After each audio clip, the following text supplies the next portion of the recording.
everybody. Welcome to our 7th episode of Afternoon Bee today. We are literally a man down.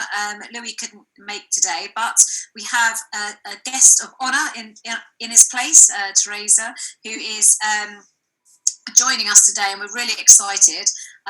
So it's us three. She's sort of hosting the space today, really, and sharing her brilliance. And we're just going to learn and discuss about the beauty industry and everything that's going on within that. So if I hand this over to you, so you can introduce yourself, that'd be fantastic.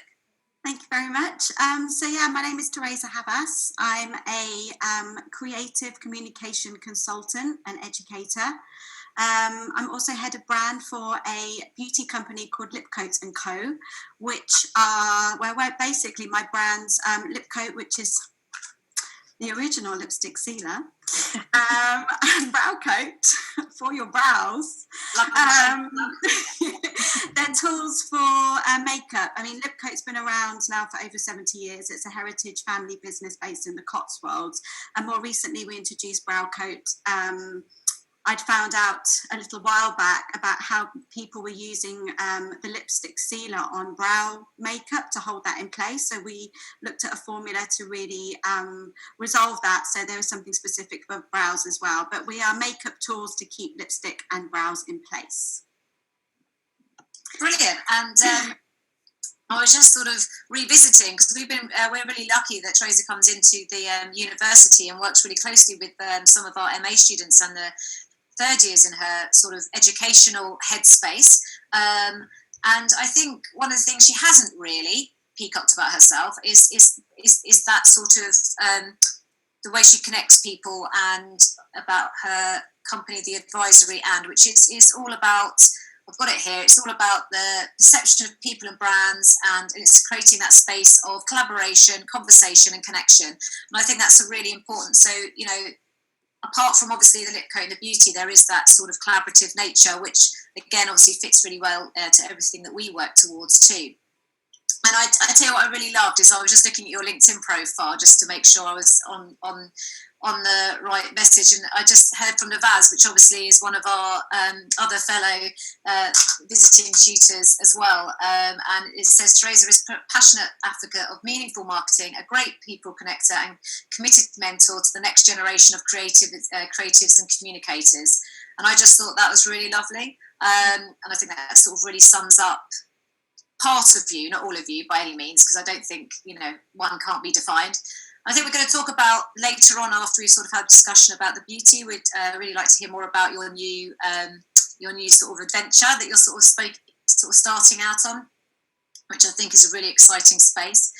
But also I'd like to acknowledge the British Beauty Council, which your Lip Coat and yourself are part of a patron, and we've sort of been spreading the word with our students. It's such a fabulous council that's been set up only about a year ago now, isn't it? About a year and a half. Mm-hmm. And I just think it's a really, that to me sort of sums up the impact of the beauty sector, and just how important it is that it's, you know, was able to verify and sort of create such a space. And the reports in there, which I know you're a big part of, and all the thinking tanks, which I'd love to hear more about as well, is it just really supports, and it's about the entrepreneurial space, and it's about the growth of the industry, and how to support people in it, which again I think is such a relevant, on-point, dynamic approach to what can be quite old school sort of ways of thinking within beauty, you know, within councils as such, not the beauty councils. And I think they're three pillars of reputation, education and innovation, again sort of reflect everything that we're sort of going to talk about today. So it's about, which brings right back to you, which is about that sort of collaborative approach, and it's not just a linear journey. So I'm just going to, before we dive in, and we really would love to hear more about your sort of input and stuff, I'm just going to go around the room, because I think Fran and Toyin had some sort of angles that they wanted to sort of touch on within the beauty industry, which we'd love your input and take on, if that's okay. So... So Teresa, I was actually really interested in reading, because we had some fantastic reports from you from the British Beauty Council beforehand, and just thinking about the landscape of the UK beauty industry, mostly I suppose focusing on the product side of things, and how we have this kind of very duplex approach of very kind of pharmacy based mass market beauty sector. And then we've got the kind of other end, which is more premium, which tends to sort of sit within department stores. And thinking about how different that is elsewhere, sort of thinking about the US maybe, where they have so many more pure play beauty retailers, and how you see maybe us, are we going to move that way, do you think, with the kind of interest in people being cross-mass and cross-premium buyers? Or do you think that's probably going to remain online with things like Cult Beauty and Look Fantastic? Yeah, I personally think there's space for everyone. I think the US market are they're pretty progressive actually, in the sense that they tend to have this, I don't know, more of a ballsy approach than we Brits do. There's something about their way in which they do things that's very like, okay, we think it, we feel it, we'll do it. And I think that for the nature of beauty specifically, because beauty by nature should be inclusive, it should be a space, it should be adaptable, agile, all of those things. So if we look at, so for me, I'd like to think it is all about the blend. It is about blending. It's about really, as we do with our So Stack models in marketing, you know, it's about really taking a step back to audit all the things that are working. And then to consider, you know, what are the states doing really well, or what can we take as an example? And then also really appreciate what we do well here in the UK as well, because I think that what we do really well, and I think the British Beauty Council is a testament to that, is about really kind of regulating or finding a way in which we can regulate claims. And this is where I'm really pleased, and why the support is there for people like the British Beauty Council, because what they're doing, they're not just putting a spotlight on the industry as, you know, an economic kind of contribution, because it's not just about that, but it's also that they really care about, okay, well, what's fact? What can we be doing responsibly? And of course, in the world of PR and marketing, all the best marketeers and all the best advertisers and all the best journalists, they lead with integrity. So in a roundabout way, I think that beauty, if any industry is going to do it, much like fashion, and I believe that beauty is, we've had these conversations, beauty is a strand of fashion. It's all about image making and identity and feeling good. So from that perspective, then yeah, it should be inclusive. We should be looking at blending all the good bits. We've had enough time now to really, I guess, take some time to really look at what's good and maybe what isn't, and learn from the stuff that's maybe been a bit uncomfortable. And, you know, what's vulnerable is really important to see as well, so that we can go, okay, well, what can we be doing better? Which is why I'm so excited about New Gen, which is why I'm so excited about our future communicators, which is why I'm so excited about what you guys are doing, is that, you know, for me, it's about all we can be, or the most we can be, is a space for those new innovators to come through, because we've kind of effed up on so many levels that maybe they can be, you know, we just need to empower them, I think, and give them the space to go, look, you know, there are brands, we're not perfect, there's so many of us, but we're doing our best. You know, for me personally, I look at collaborations, as Charlotte was talking, not just with who am I collaborating with in terms of influencer marketing, but who am I collaborating with internally for my brand? Who are the scientists and the formulators that are going to validate the claims? You know, every step of the way, I need to be aware of that. So regulation is more important, or regulation is the way forward, responsible marketing and all those relationships. And let's learn from what other people are doing. And I think the States are brilliant with that kind of, you know, that kind of, as I said, ballsiness, where maybe we can just try and generate a bit more of that possibly.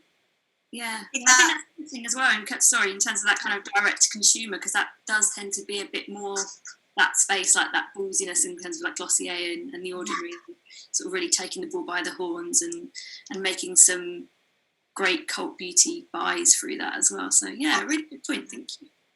I think that sort of reflects on the rise of the sort of independence as well. The fact that, you know, it's about, they're not just talking about the actual aesthetic of, look, this is how it makes you feel. It's like from the inside out. So that's the ingredients of the product and the transparency of the more independence that's really resonated a lot with the generation as well. What's beautiful about what's happening now is that, you know, if you are going to start a brand, you're going to start sustainable as standard. Mm-hmm. You know, you're going to have that in mind. For me, though, if you're talking about beauty in its most philosophical sense, it's like it should be inclusive by nature.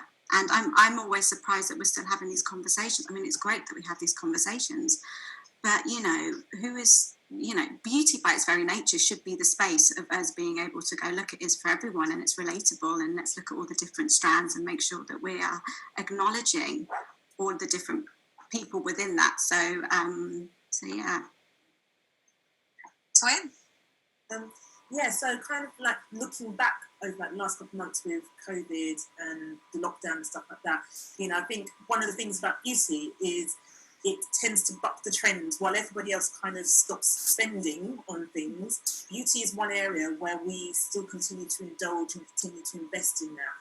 Whether that's kind of looking at the self-care side through to kind of, I think beauty as well, as an aspect it's become very broad in its spectrum. So we kind of go from, I'm just very much someone who just kind of just puts a bit of blush on, a bit of, eyebrow pencil, and that's it. But it's become like an art form in itself. It's become a craft, and I've kind of sat and watched lots on social media of, people doing these tutorials and taking their faces from one aspect to looking something completely different, and how it's kind of, opened up this whole new market, in terms of what we can do, in terms of transforming ourselves, but also what we can do with these basic kind of tools that we see kind of going forward. And how do you see that kind of moving going forward? I love your words, transform. I love the word basic.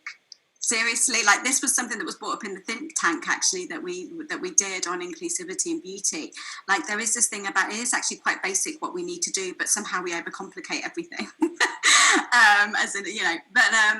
It is back to basics. It's about rituals, and also it's subjective, right? If we again look at the philosophy of beauty and Aristotle and it's a subjective space. So actually, who are we to dictate what is right and what isn't, and who are we to kind of, compartmentalize everything? So what's really beautiful is that we can see beauty as a space, as you say, the spectrum. Let's really, and as Charlotte said earlier, it's like you can't define yourself. It's the same with beauty. Beauty just allows us to have tools now here and there to accentuate something, to hide something, to mask, to perform, for all of these things. So it's like, for me, beauty is in, I guess, in those senses, and it's a mood enhancer. And you talk about well-being, and actually, the products for me may fall into two categories, or the ideal would be the blend of both, where it is the functional beauty and the feel good, the functional and the feel good. So actually, it becomes less about focusing on, I guess, the colours specifically, or these kind of boundary-led ideas, like have as much as possible of everything. But ultimately, it's about the feel-good, I think, and that it's functional, and that something actually is resolving something, or is there to enhance or just make you feel good. Yeah. What do I feel? So that I think that I don't know if I've actually answered your question now. I tend to do this. I'll go off and get all into the feels and respond energetically. But yeah, it's there is this thing around ritual now, actually, and with all the trends, there are the transformations, but on the other side, there's a real lean towards natural as well. I read an article in How to Spend It over the weekend. I don't know if you saw that, but it's the future of beauty, and we at Lipcote, my partner in crime, Courtney Heary, who I work with on the brand, it's like just she and I at the moment, we're having to take pause because everything has changed for us. And although people are buying more online, for us as an independent beauty brand, actually, it's quite difficult to work with the retailers that we are at the moment, because they're not necessarily digitalized as someone like Cult Beauty might be. So there's a whole other conversation there. But if we come back to what the trends are showing, there's talk about mask-proof lipstick, or the fact that we will, and I'm like, oh, of course. Well, Courtney and I saw this prediction. We felt this coming. We didn't know that COVID was going to be the thing that was going to get us thinking, it's just accelerated what was inevitable, because we're already looking at how we protect ourselves from pollution and all of that. And so masks, I think, within something about protection was already in the sphere. I'm sure, Fran, you can tell me about that, but there was something in the air already, quite literally. Felt that we were like, how are we going to, environmental, how are we going to protect ourselves? And it's so sad that COVID has come on to, is part of our life at the moment. And And actually, we've been waiting for a long time. I didn't want to move too quickly in bringing you a beauty product, which just seems really superficial and insensitive in doing so. But having waded it out a little bit and pressed pause and now seeing what's coming through, it feels more comfortable to maybe step forward and go, okay, well, if people are starting to feel good about themselves again, if they are looking at how to feel good about themselves again, and lipstick, as you say, you have the lipstick index or the lipstick, that they talk about, that there's always, at least you'll always buy lipstick, whereas at the moment it may be that people aren't actually going out to buy lipstick. The lipstick effect may not be that, but the ritual effect may be the thing, and that maybe that lipsticks are kind of not the most necessary. So with that information, I'm there going, well, there's always the other side. So maybe for Zoom, for example, I put my lipstick on and my lip coat for this. So there's actually maybe the Zoom looks or the, digital, we'll start thinking eyebrows, face value, yeah, and our hair, exactly. Yeah. Eyebrows with a mask, that's when the mask is off and all the rest of it. So you talked about transforming, the digital screen is a space to show that transformation in some respects. So for me, I'm thinking about, okay, well, mask proof, but if you've got your lip coat on and it's protecting your lipstick, there's something around protection and prevention where, and you're seeing a lot of insight now around science and medical and the pharmacy, and, so coming back to what Fran was saying earlier. So this thing around rituals really is about, it's that we will always have those that are most natural, that want to stay natural, and it's all health conscious, I think. And then we'll have those that just want to play. And that's where, like Glossier, Emily Weiss, I think she's just leading such a brilliant brand that feels like community. She's really managed to successfully bring a sense of connection in the right way for her audiences. So again, it's kind of like looking at both sides, I guess, and I think there's room for everything. But I think Glossier really lead in the digital space as well, don't they? And I think that's, the market they've really captured, not only just because, but it comes back to things we mentioned, it's that authenticness of the product too. So it's not only the image the product delivers and what it says.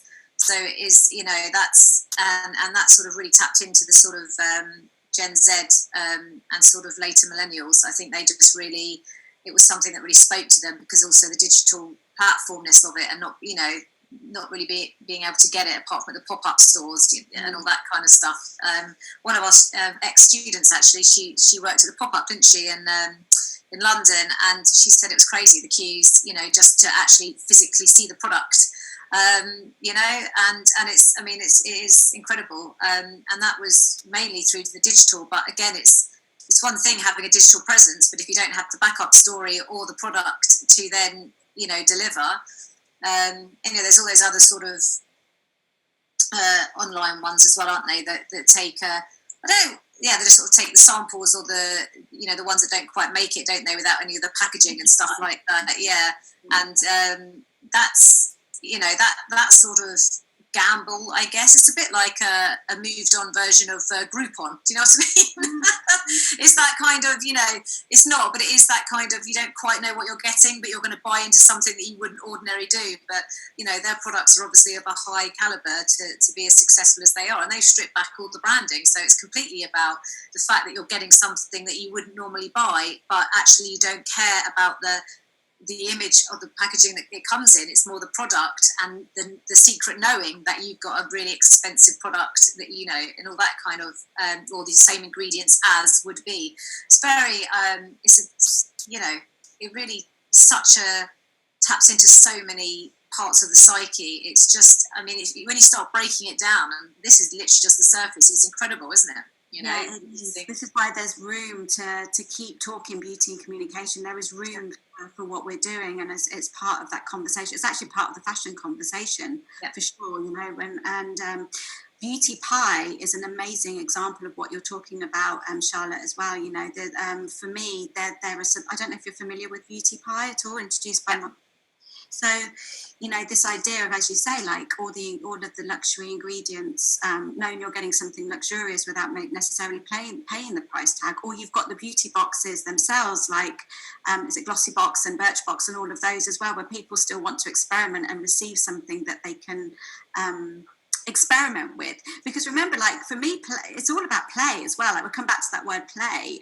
So we're kind of in this dichotomy of like, you know, wanting to get really loose with it and playful, and then the other side is like we've got to be very protective and very serious, and rightfully so. So it's kind of always this dance between the two, which can bring us through to actually the idea of collaboration. You know, maybe we need to just be collaborating the functions of each of these things, opposed to kind of going, is it this, is it that? We should be bringing them together in collaboration as well. So how can we fuse things? How can we appreciate all the elements? Because actually then that's more related to who we are as human beings. We're not always the same, thank God. You know, thank God we're always, you know, we're agile. We you know, look at with what's happened with COVID. It was quite incredible to see how emotionally, though, how we can, you know, we are one way and then we are another way. And it's just, you know, our feelings and emotions and all of this comes through. And actually our, as a consequence, you know, our real need for connection, and it is beyond the screen. And it's, you know, it was such a sad period, or it is such a sad period, but it's also allowed us that space to kind of really see how important it is to be with people, and how important it is that we do want that real connection, that physical connection. So, you know, I heard a term, it's like less social distancing, more physical distancing, which I prefer. I think we keep talking social distance, and actually it's physical distance. But socially, I think we're even hyper connected. We're more connected than ever in so many ways, and then yeah, that's a great way of putting it. And I think in terms of your psyche again, if I think about the kids when we're at the playground, and you're sort of, you know, you get really worried into the impact you're having on them, because you're sort of saying social distance, and they're just like, what? Or, you know, there's a little bubble that flies in, and every other kid goes, get away, and this kid's like, I just want to play, just like it's going to be scarred for life. Every kid's running away from it, doesn't want to, you know, it's awful. But I think that's physical distancing is really, you know, it's a nice spin on it. And also social, we're so used to saying see on the socials or check the socials. That has that online association as well, doesn't it? Yeah. I think before we move on to the sort of collaborative parts, I just think Toyin was talking about the growth, or the, you know, the sort of add-on, buy-on, you know, in the high street as well, weren't you? And about so how every kind of store, you know, as Fran was kind of saying, traditionally, you know, you either kind of go to a beauty store or you go to some like a pharmaceutical store. But now, you know, people, you know, brands like And Other Stories and H&M all start buying and have their own brand in the store, and it's kind of become a bit of an add-on purchase, and kind of creating a whole community that's starting to invest and buy their kind of makeup brands, so to speak. Absolutely. I think they're all becoming lifestyle spaces, and we talk about this a lot, and you guys do this a lot within your courses. You know, we talk about lifestyle, and more products are recognizing, or brands are recognizing, that we want to be part of something. We want to be part of a lifestyle. So, you know, I think it's really interesting to see, and I think it's integral actually for the fashion brands to be introducing, you know, these elements of what makes your life better and what makes you feel good. So it does make sense.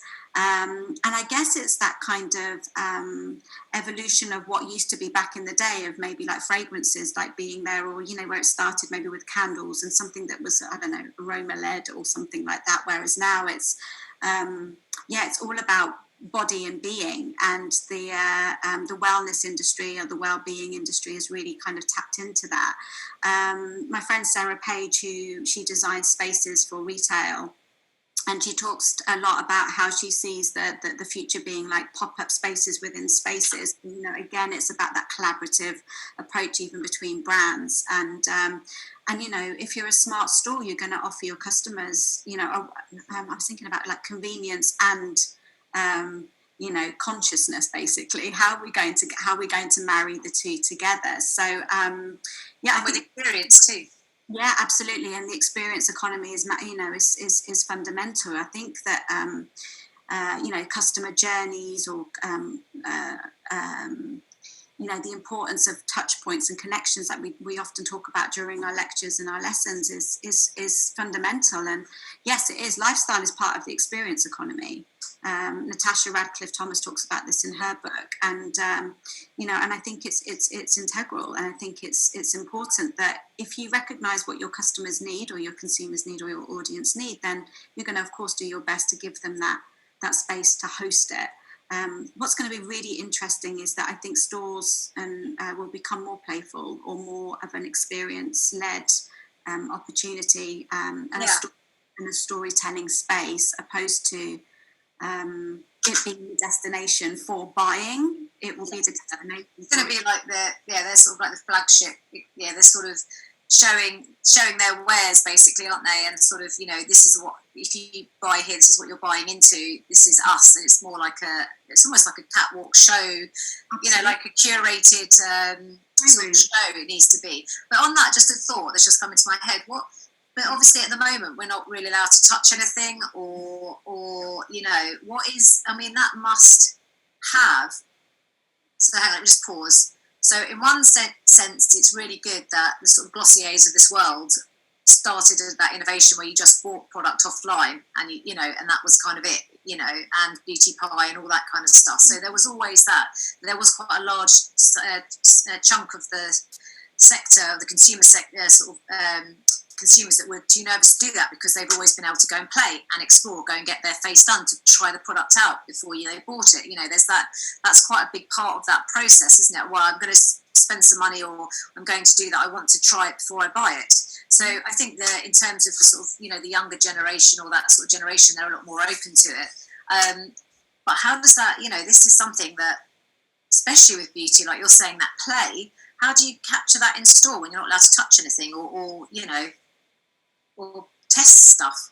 Yeah, I think Sephora are introducing. It could be Sephora, but I would imagine, and I don't think I've dreamt it. I'm sure it's out there. Could be one of your brilliant ideas. Hang on, let's just before this could be an original idea, people. Okay, so it's fine.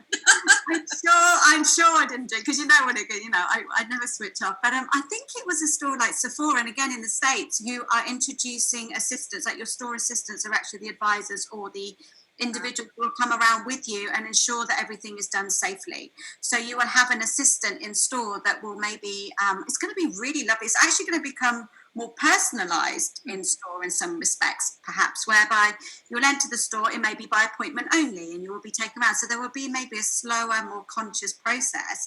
But your sales advisors or your store advisors are going to become your kind of guardians of hygiene. I love that. They get wings. Yeah, just to ensure, that things are cleaned afterwards, much like we go into the supermarket. We still have, we're still going in, and I'm still feeling the fruit. I have to. It's like, is that firm enough? Is it not? Whatever. It's like, there is that interaction, but conscious that maybe my glove is on, or that But I would also see that there is a member of the team who's ready to kind of, spray me afterwards, or spray the fruit after, whatever that looks like. So I think it's more about what I'd like to start seeing is maybe code of conduct or something like that. So there's a respect. You're seeing this now coming through in hair salons. My other half's a hairdresser, and it's places like the Hunter Collective I'm really behind, with the intimate kind of co-working spaces for your freelance hairdressers.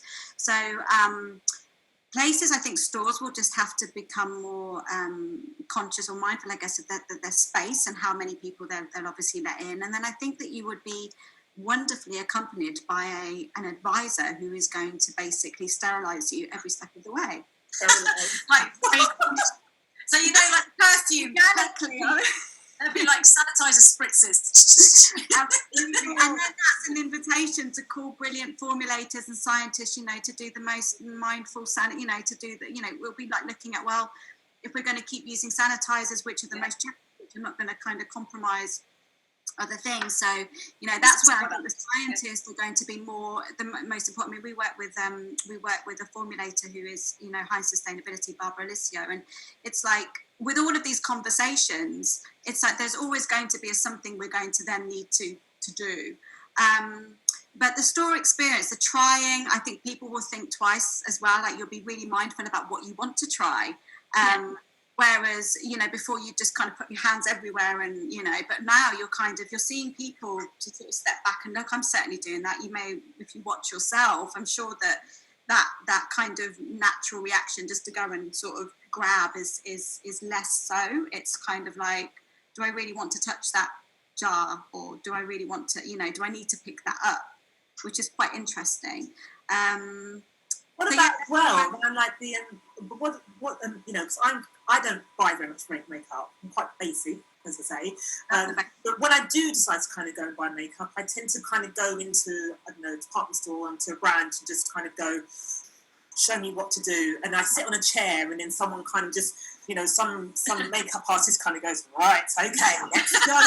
Ching, ching, ching. And I'm kind of like, go on, just stick it on me. You know, that whole experience, you know, because there's one, you know, that people and customers who know exactly what, you know, when they go into a makeup store, are very familiar with that area and are quite happy to try and test. I'm someone that's kind of like, I just don't do red. Just don't put red on me. You know? This is amazing. You know what you want. So even though you might not know the product, so this is amazing. And then maybe what sparks that kind of thinking and a consumer for you, I would introduce a makeup store that's actually more about workshops to show you what looks. So it would just be about you having those experiences with a makeup artist. So together, you're almost getting that, you know, kind of Charlotte Tilbury effect, or the, you know, like the Chanel's and all the different beauty counters that you have, boots and what have you. What you're kind of what kind of inspires what you're saying to me is that, okay, for someone like yourself, it's about how do I encourage you to feel confident about yourself around makeup?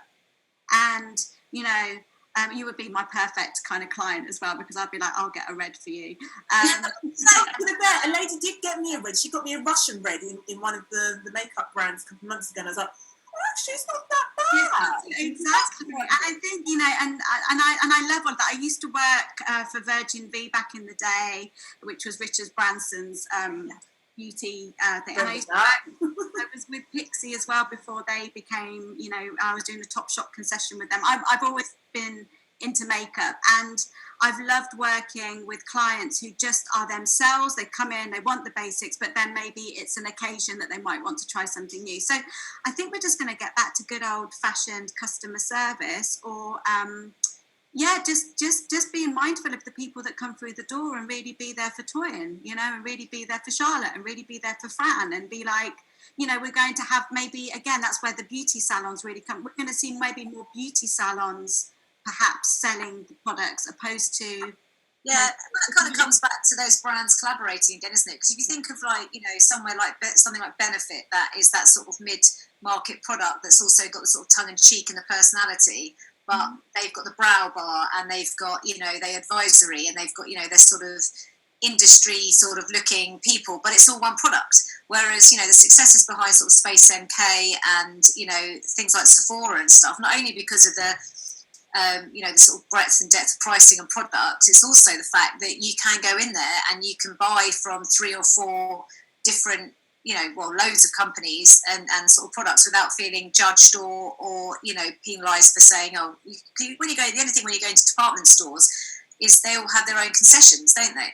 So, you know, you could be in there all day going, oh, I know your foundation works for me and your brow pencil works for me, and you know, you can't mix and match. And so then we come to the people and the advisors themselves. So for me, the best people are those that are working the concessions, but will also go, I know that Bobbi Brown actually isn't going to work for you. I recommend you go see my friend at Mac, or I recommend you go and see, you know, again, you know, you really have to put the customer or the consumer or your audience first, your client. And maybe you won't be called customers, you'll be called clients. This maybe we'll be coming back to this relationship management. And then the fundamentals of that to be successful is, of course, employing good people who actually care about making you feel good.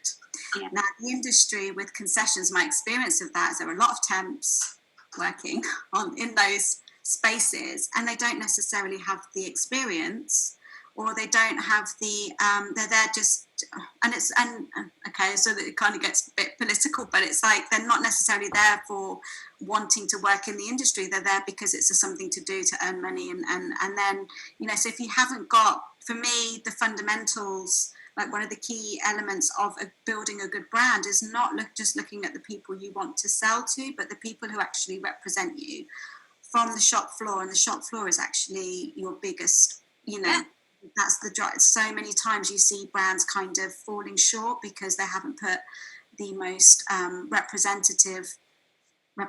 representation on their shop floor. So you get all of this amazing, like so much money gets spent on the advertising and all the mass marketing and everything else. And then you're like, right, I'm ready to go and buy into this, and then you go and you have an experience again, Charlotte, that experience economy really falls on the people who are representing your brand. So I think in order for Toy and for you to have that good experience, it's about really, and I think it's the time spent to like go, I'd love to really see what MAC are doing as a brand that's going to support me or help me personally or make me feel good personally or benefit or, whichever brands they may be. And with what you were saying as well, Charlotte, it's got me thinking about how maybe it becomes about the John Bell and Croydons of the world maybe being quite a revolutionary space or a good space. So for those that don't know John Bell and Croydon, it's a concept store that's based in West London, and I love it. It's like this emporium of really hand-picked beauty classics and all the cult kind of classics, although Lipcoat's not in there yet and they should be, but yeah, and it has a pharmacy and it has a well-being section and it has all of these, and it's quite elite, I guess, in the sense of it's quite aspirational. It has, it doesn't feel the most inviting, but it's part of the Lloyd's Pharmacy Group. So I find those kind of spaces really intriguing, where you can go in and actually be surrounded by brilliant hand-picked brands, have the experts in front of you, have the wellness or the yoga teacher there, have I think they've even got a dentist in there. And so it's about these becoming more well-being spaces and then offering a space for lots of different brands that are in alliance with you. I want to talk about alliance matrices. This will be something, Fran, for next year, like the alliance matrix instead of the competitor matrix. If we're looking at movements and all together for the one thing, then who are the brands you want to be in alliance with alongside you? And I think that's how schools used to be, though. I think it's changed. I don't know. So two things on the back of that. One, obviously, you're originally Lipcoat was more in the pharmaceutical sort of space, and you've moved it into the mainstream, which is brilliant, as it should. But then going back to something Fran mentioned earlier, and I was thinking, within COVID, the pharmacy space generally, your pharmacist. I think the French got this nailed, haven't they? I mean, French they are in a different league. You can get everything from your medical to your natural to your makeup. You can go in there, and it is that sort of more that sort of idea, isn't it? And do you think we're going to come almost full circle, where like you're saying with that space in London, who's actually from the Lloyd's pharmacist, and pharmacists are finally sort of getting their light of shine because they're so knowledgeable. They've had to do so much to get so in that sense, creating that sort of not clinical, but that sort of clinical well-being, mental, physical health space. Again, a bit Wouldn't more. that be amazing to see? Well, I think that would be great. I think if you can see pharmacy being more of your lifestyle choice, and you go in and you're so right. Actually, I love the European, like the way that Germany and France. Yeah, their pharmacies, I get lost in there. Italy, oh my gosh, don't even. Yeah, they're so considered. Those spaces are just like you're mesmerized. You walk around and you're just like, and you feel safe. You feel that there's a sense of knowledge. All of those things that you're saying is true, and also I get quite anxious and overwhelmed by the amount of information that's out there, and I can't distill it. I don't understand all the ingredients all of the time. I don't understand I can't even pronounce half of them, which is, and I don't think I'm, I think I'm one of many who probably feel that way. It's like, what I would prefer is to come to Charlotte at her lifestyle pharmacy and go, Charlotte, can you just let me know? Because I will know that everything you've picked in your pharmacy would have a purpose and a meaning and some kind of, I guess we come back to regulatory kind of feel about it, So, the pharmacy becoming the lifestyle space, I think that's a really interesting.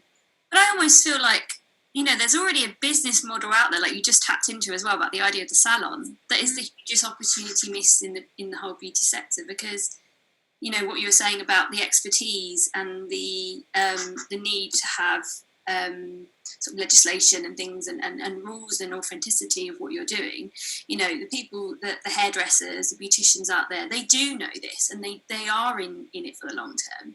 And I think the retail aspect of that business has been so weak for so long, but yet it's a huge opportunity, especially past COVID, where it might need to be more appointment based. The great thing is that we're working on an appointment model anyway. Yeah. So extending that into the retail and making that so much of a stronger arm of the service industry, I feel like that's a way of being a crossover of everything you're talking about, because I know L'Oreal, they've really suffered for a very long time in terms of that retail part of their business, in terms of the services.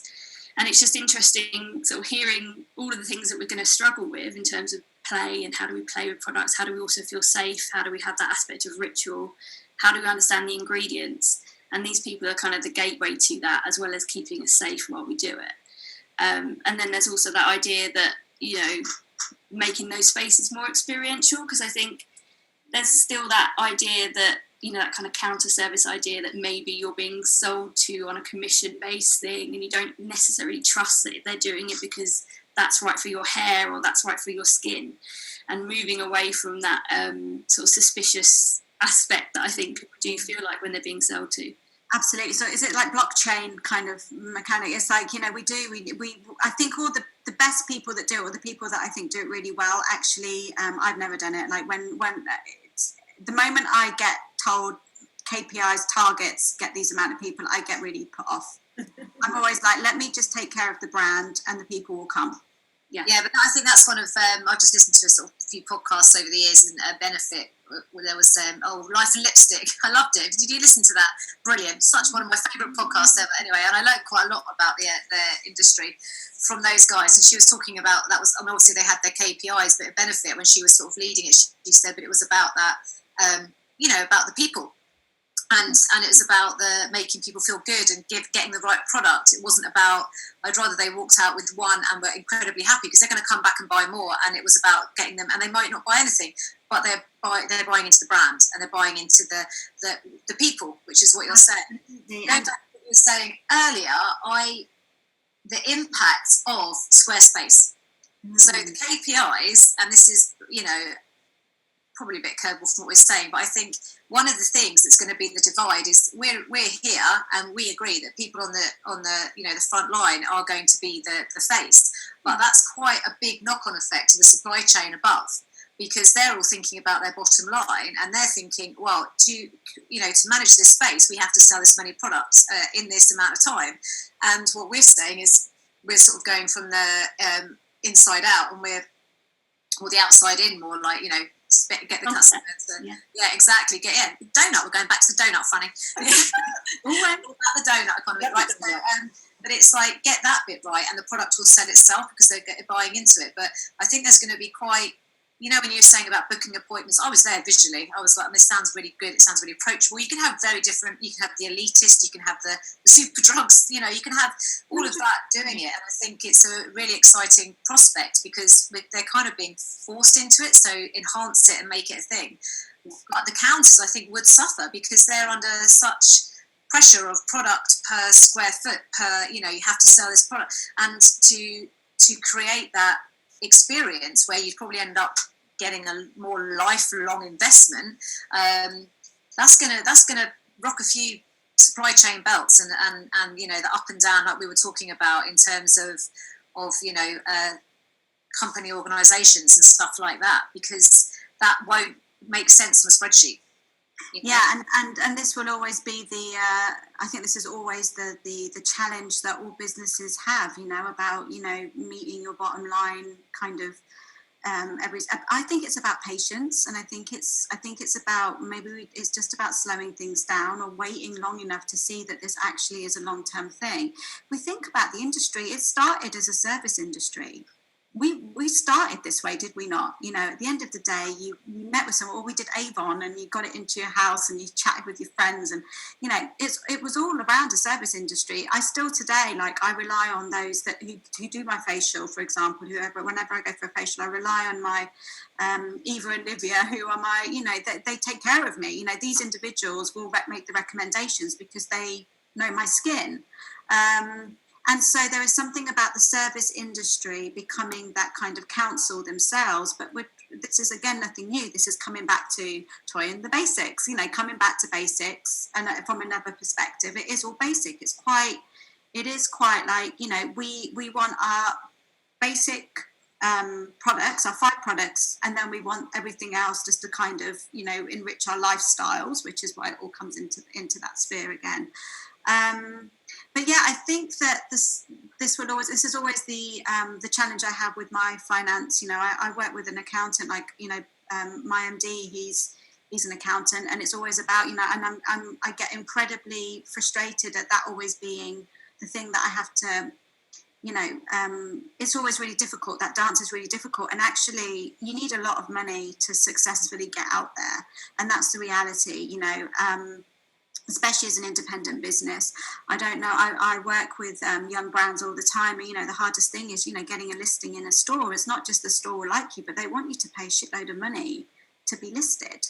And you're like, how does that work? I think that actually maybe things need a bit of a shake-up, because if the demand is for the more ethical or the more kind of independent brands, then you should be a store that respects that and gives a space for it without kind of drowning them in the need for making lots of money. And maybe those brands that are established making lots of money should be counselled and be mentoring those that are coming through so that they have a chance as well. So, being powered by L'Oreal, being powered by Estée Lauder, being powered by, we see this brand working. And again, that's the collaboration perhaps that can come through.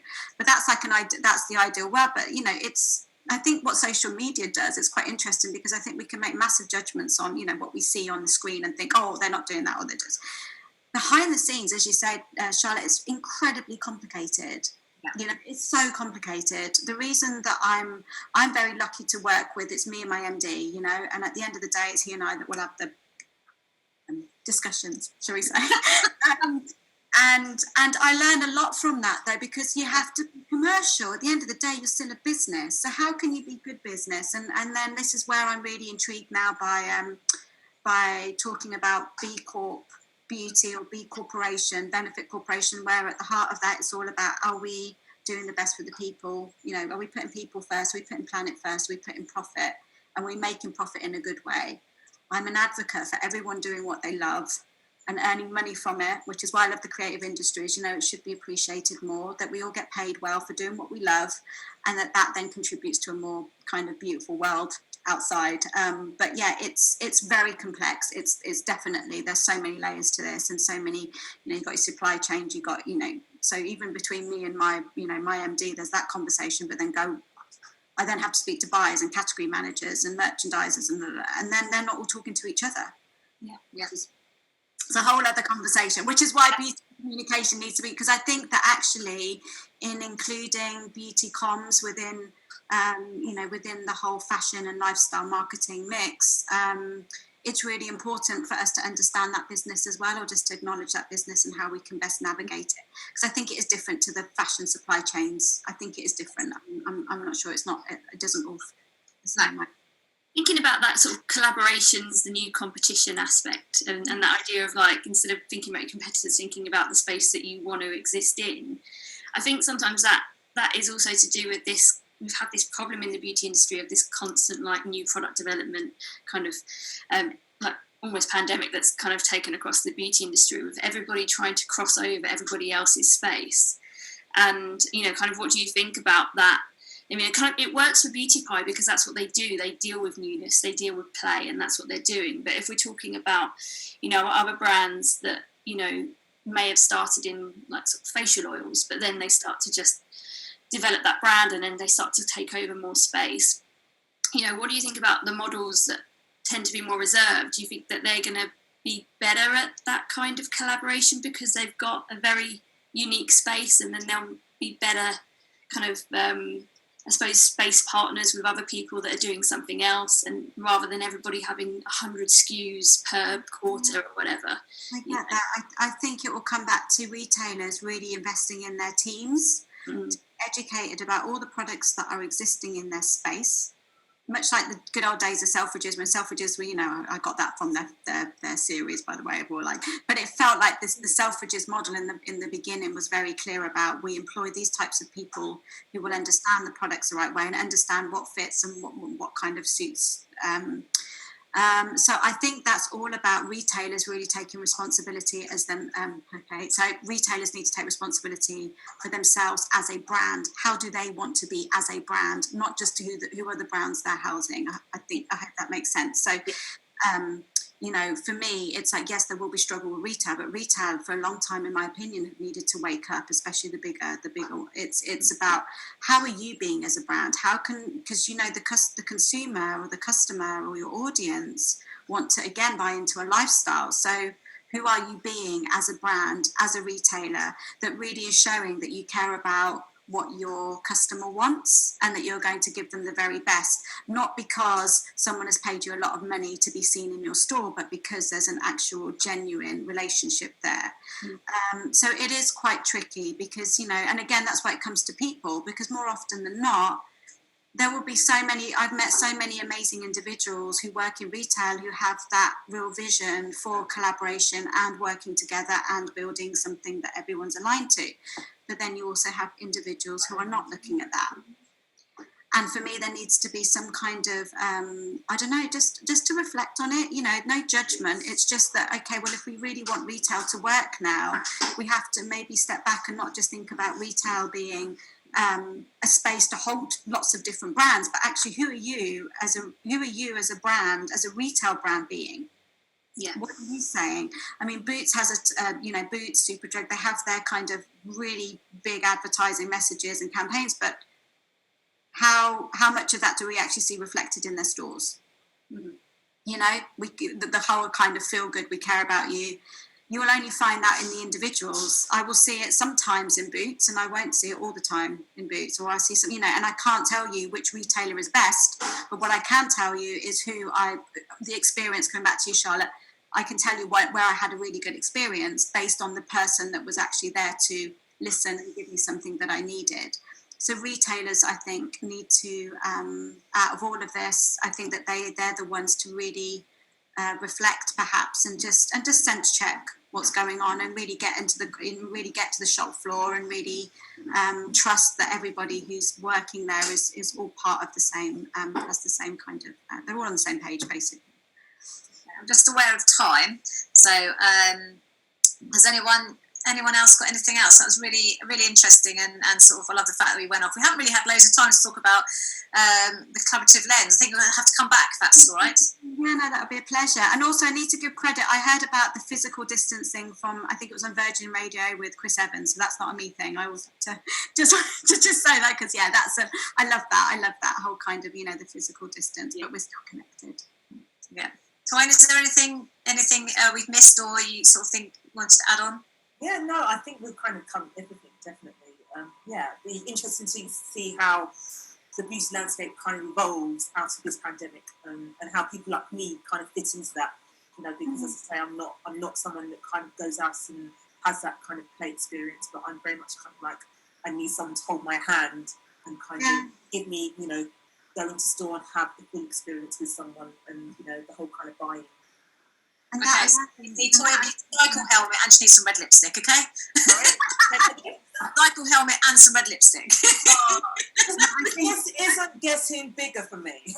I think that it's about your experience. It'll always be about the experience that you want. You want to feel good going into a place that just caters for the things that you might want at whatever occasion. And I think definitely that, and I think what you say as well about the staff as well, I think that's so important in terms of the experience and how we kind of go forward. And I find that myself kind of going into lots of makeup stores, I find it very intimidating, especially when you see people with full kind of crafted artistic makeup, and I'm like, I only want a lipstick. Absolutely.